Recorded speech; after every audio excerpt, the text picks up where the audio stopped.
Welcome back GK classes. आज हम अपना पड़ोसी राज्य उत्तराखंड के बारे में पढ़ेंगे। उत्तराखंड 9 नवंबर सन 2000 को उत्तर प्रदेश से अलग हुआ था। ये जीके भी पूछा जाता है कि उत्तराखंड की स्थापना किस सन में हुई थी, ये याद रखिएगा। 9 नवंबर सन 2000। उत्तराखंड की राजधानी देहरादून है और उत्तराखंड का पुराना नाम उत्तरांचल था। क्या नाम था? उत्तरांचल। और उत्तराखंड में एक एयरपोर्ट है जो जाली ग्रांट के नाम से जाना जाता है। किस नाम से? जाली ग्रांट। उत्तराखंड में एक मिलिट्री बेस है जिसको इंडियन मिलिट्री एकेडमी के नाम से उसको जाना जाता है। इंडियन मिलिट्री एकेडमी, ये देहरादून में है। कहाँ पे? देहरादून। इसको शॉर्ट फॉर्म में IMA कहा जाता है, इंडियन मिलिट्री एकेडमी। ये उत्तराखंड का नक्शा है, इसको देखिए। उत्तराखंड जब उत्तर प्रदेश से अलग हुआ था तब उसको ऐसे ही नक्शा जारी किया गया था। तो ये नक्शा है किसका? उत्तराखंड का। आज जिसके हम बात करेंगे, जिस टॉपिक पे बात करने वाले हैं, वो है नदियाँ। तो उत्तराखंड में एक जगह है जिसका नाम है संतोपथ हिमानी।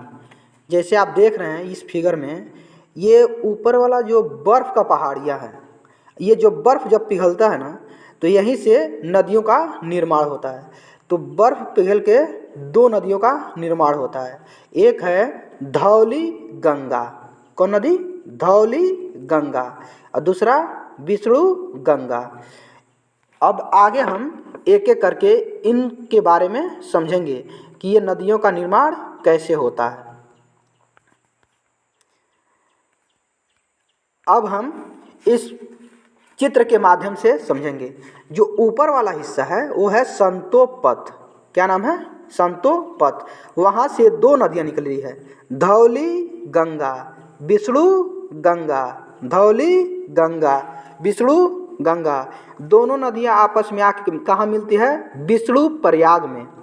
कहाँ मिलती है? विष्णु प्रयाग।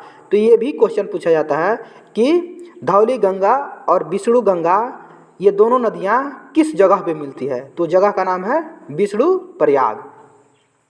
जब दो नदी, याद रखिएगा, जब दो नदियों का पानी समान हो, जब दो नदियों का पानी समान हो और दोनों नदियाँ किसी एक जगह पे जब मिलती हैं तो वहाँ से किसी तीसरे नदी का निर्माण होता है।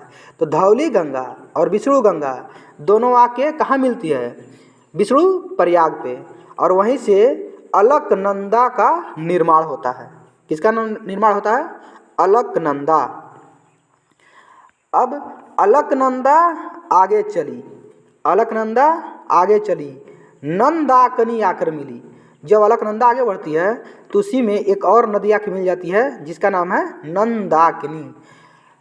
अलकनंदा आगे चली, नंदाकिनी आके मिली, अलकनंदा आगे चली, एक पिंडार नदी आके मिली। जब अलकनंदा और आगे बढ़ती है तो पिंडार नदी आके उसमें मिल जाती है। अलकनंदा आगे चली, पिंडार नदी आके मिली, अलकनंदा आगे चली। अलकनंदा जब आगे और बढ़ने लगती है तो इसमें एक मंदाकिनी नदी आके मिलती है। अलकनंदा आगे चली, मंदाकिनी आके मिली, अलकनंदा आगे चली, भागीरथी आके मिली, एक और नदी आके यहाँ पे मिल जाती है। तो याद रखिए, भागीरथी का पानी जितना है उतना ही पानी अलकनंदा में है। और अलकनंदा और भागीरथी दोनों का पानी जब समान हो जाता है फिर वहाँ से किसी तीसरे नदी का निर्माण होता है। तो जब अलकनंदा आगे आ रही थी उसी में भागीरथी आके मिल जाती है। तो जहाँ पे भागीरथी मिलती है, जहाँ पे भागीरथी मिलती है वहीं से गंगा नदी का निर्माण होता है। तो आपसे क्वेश्चन पूछा जाएगा कि गंगा नदी किन किन नदियों से मिलकर बनी है? तो कौन कौन सी नदी है? अलकनंदा, और भागीरथी। मुझे उम्मीद है कि ये आपको समझ में आया होगा। Till then bye bye, take care.